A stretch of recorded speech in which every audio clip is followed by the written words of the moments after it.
Guten Tag, pozdrav iz Dunaja. Danes je res velik dan. Prvič, upajmo za Izrael in za Noa Betana, saj je to prvi polfinale, prvič, da bo Noa Betan v živo izvedel svojo pesem in upajmo, da se bo uvrstil v veliki finale v soboto zvečer.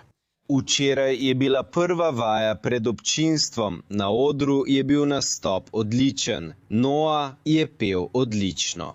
Prišlo je do manjšega incidenta z eno od glavnih plesalk, Michelle, ki je poškodovala enega od snemalcev. Rahlo se je poškodovala, vendar je danes v redu. Nocoj bo nastopila na odru tega polfinala. Kar se tiče reakcije množice, po tem, kar smo lahko slišali v medijskem prenosu, ni bilo slišati žvižgov. Jaz nisem slišal nobenih žvižgov.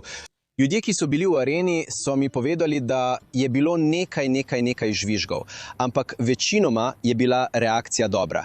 Nekateri ljudje so plesali ob pesmi Noa Betana, nekateri so na koncu njegovega nastopa ploskali. To je bolje kot v zadnjih 2 letih.